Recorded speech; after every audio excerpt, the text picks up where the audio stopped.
주아롱쌤 책 읽는 시간입니다. 오늘도 그랜빌 최후의 예언에서 한 구절 갖고 왔습니다. 주식시장의 핵심적인 요소 중에 한 가지 시간에 대해서 살펴볼까 합니다. 1장 대부분의 중요한 구절들이 많이 나오고 이제 뒤쪽으로 가면서 지표라든가 도표라든가 이런 수치화된 부분들이 많이 나와서 읽기가 좀 힘든 부분들이 있는데 그 중에 중간중간 또 좋은 구절이 있기 때문에 각 장마다 이제 중요한 구절들을 좀 추려서 읽어드리도록 하겠습니다. 오늘은 시간에 대한 내용입니다. 책 내용 살펴보도록 하겠습니다. 시간이 시장 지표가 될 수 있을까?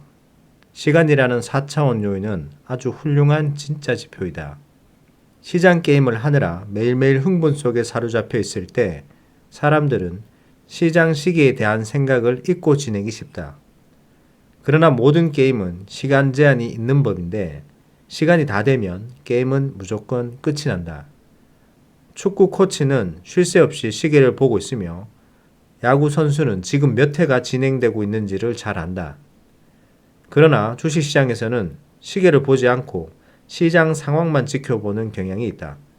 무슨 일이 일어나고 시장에서는 언제나 무슨 일이 일어나고 있다. 그 일의 영향이 일련의 파동을 만들어내고 그 파동은 다시 감정적 시장 반응을 일으킨다. 만약에 전쟁이 일어나면 우리는 공포를 느낀다. 대통령이 암살당하면 그 충격으로 우리는 정신이 멍해진다. 적국이 공격을 해와서 우리의 번영을 빼앗아 버리거나 다른 문제를 일으키면 우리는 화가 나서 미칠 것이다. 이런 사건들이 일어나면 우리는 자극을 받아 주식을 팔게 된다. 오랜 전쟁이 끝나고 나면 우리는 즐거워한다. 번영을 확신하거나 경제가 탄탄하면 우리는 마음이 편해져서 일광욕을 즐긴다. 이런 경우에는 우리는 보통 주식을 사는 것으로 시장에 반응한다. 이런 모든 상황이 시장 시간과 관련이 없다고 생각한다면 시장 대응을 그르칠 가능성이 크다. 그러고 나면 아마도 코치가 우리를 경기장 밖으로 불러내어 벤치에 앉아 있으라고 할 테고 우리는 무엇이 잘못되었는지도 모르고 벤치에 앉아 있게 될 것이다.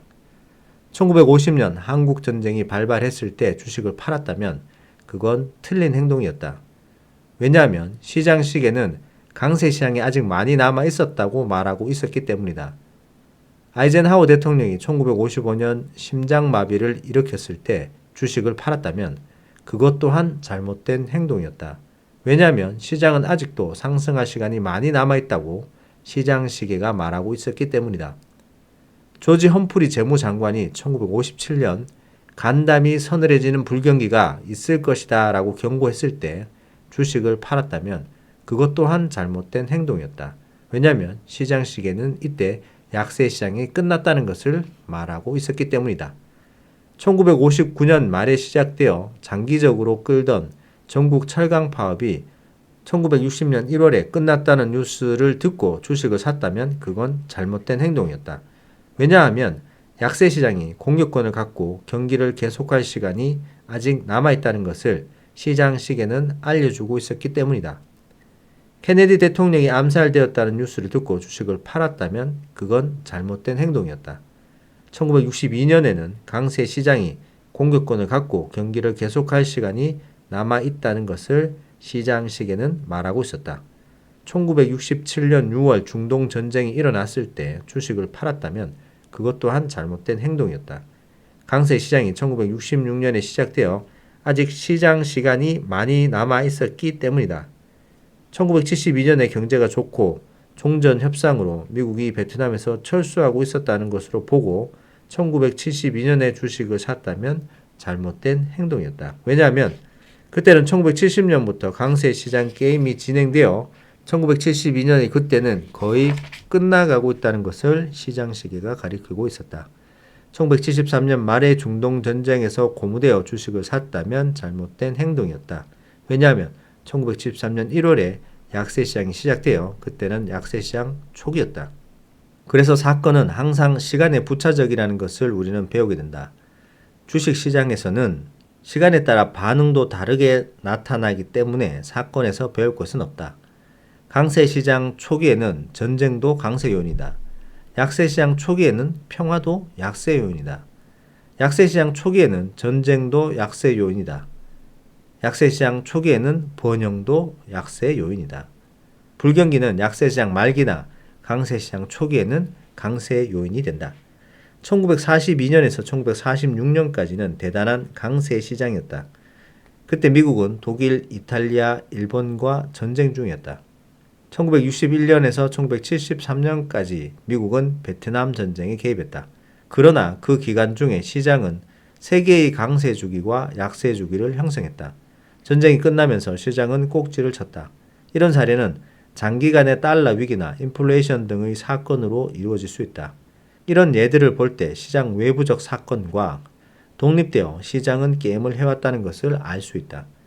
시간 요인은 4와 2분의 1의 시장 주기와 밀접한 관련이 있다는 것을 나의 초기 저서에서 밝혔다. 금세기 후반의 시대 변화는 전형적인 시장 주기의 모습을 상당히 변형시켜왔다. 이런 변화들을 천천히 살펴보면 1976년에 썼었던 새 전략서를 100년 전에 썼다고 해도 비슷하게 썼을 것이다. 내가 100년 전에 타임캡슐에 들어가 있다가 지금 다시 나온다면 지금의 주식시장의 환경을 어찌 알겠는가? 그때로 되돌아가 보자. 그때 당시 우리 미국은 소련과 냉전체제에 있었고 옵션 시장도 발전하지 않았으며 지금은 완전히 성숙해진 장외 시장도 없었으며 세계 시장도 서로 밀접한 관계가 아니었으며 뮤추얼 펀드도 지금은 급성장에 4,000개가 넘어가지만 그 당시에는 산업으로 자리 잡지 못하고 있었다. 이처럼 변화된 오늘의 모습을 기꺼이 받아들이기란 쉬운 일이 아니다. 그러나 사람들은 과거에 그랬던 것처럼 오늘날에도 지금의 기술적 지표들이 그 기능을 제대로 발휘하게 되기를 기대한다. 그래서 이 같은 끝없는 의문에 답하기 위해 시간 지표가 있는 것이다. 지금 시장 시계는 몇 시를 가리키는가? 그에 대한 해답은 강세 시장 국면과 약세 시장 국면을 분석하는 것이다. 시장 시계는 지금 몇 시를 가리키고 있는가? 시장 국면. 시장의 강세와 약세 국면을 살펴보자. 시장 국면에는 강세 시장에서 3개의 국면이 있고 약세 시장에서 3개의 국면으로 나눌 수 있다. 이론적으로 볼 때 이 국면들은 9개월에서 11개월의 기간을 갖는다. 각 국면에서 나타나는 핵심 기술적 지표들의 특징을 설명하겠다. 투자자들의 심리를 살펴보면 새 강세 국면에서는 불신, 신뢰, 과신이라는 심리적 배경이 깔려있다. 제1국면에서는 투자자들의 심리가 위축되어 있고 동시에 걱정과 시장 악재가 공존하고 있는 단계로 대중들은 시장에서 좋은 일이 있다는 것을 알지 못한다. 그래서 갖고 있던 주식을 팔기에 바쁘고 이때 1급 투자자들은 주식을 산다. 강세시장 2국면에서는 대중들은 여전히 두려움을 떨치지 못하고 주식을 팔아 시장의 수급 균형을 맞춰주는 역할을 하고 있다. 그러나 일부 대중들 사이에 시장이 좋아지리라는 것을 믿기 시작한다. 1급 투자가는 대량 매수를 계속한다. 강세시장 3국면에서는 대중들은 시장이 빠질 염려가 없다고 생각하고 신뢰에서 자신감으로 탈바꿈한다. 1급 투자가들은 시장의 적신호를 보고서 두려움을 느껴 갖고 있던 주식을 대량으로 판다. 대중들은 주식을 사기 위해 새벽부터 줄을 서서 기다릴 정도이다. 대중들은 극도의 불신에서 극도의 자신감으로 옮겨갔다. 약세시장에서는 모든 것이 반대다. 약세시장 제1국면에서 대중들은 여전히 자신있게 주식을 사지만 이때 1급 투자가는 현금을 갖고 있으며 공매도로 대응한다. 여기서도 세 가지 심리 국면을 볼 수 있다. 시장이 나빠진다는 사실을 믿지 않는다. 그러다가 주식 하락이 계속되면 그제서야 시장이 변했다는 것을 믿고 더 나아가 극도의 확신을 갖게 된다. 결국 이들은 주식시장의 대바닥에서 극도의 회의를 품게 된다. 1급 투자가들은 언제나 반대로 행동한다. 약세시장 1국면과 2국면에서는 시장 하락에 대한 경계를 풀지 않고 있다가 마지막 제3국면에서는 주식을 매집하기 시작한다. 시장이 약세 지표에도 불구하고 하락하지 않거나 강세 지표에도 불구하고 상승하지 않을 때가 있다. 이처럼 기술적 지표를 따르지 않을 때는 뭔가 잘못되었다는 경고로 보아야 한다. 이때 지표가 방향을 바꾸어 시장을 따르거나 아니면 시장 방향을 바꾸어 기술적 지표를 따라 일치되어야 한다. 이런 상황에서 우리는 무엇을 믿어야 하는가? 가장 믿을 만한 지표가 신고가 신저가 지표와 등락주선이다. 자, 여기까지입니다. 시장의 시간에 대해서 살펴봤습니다. 시장 시간이라는 게 있다.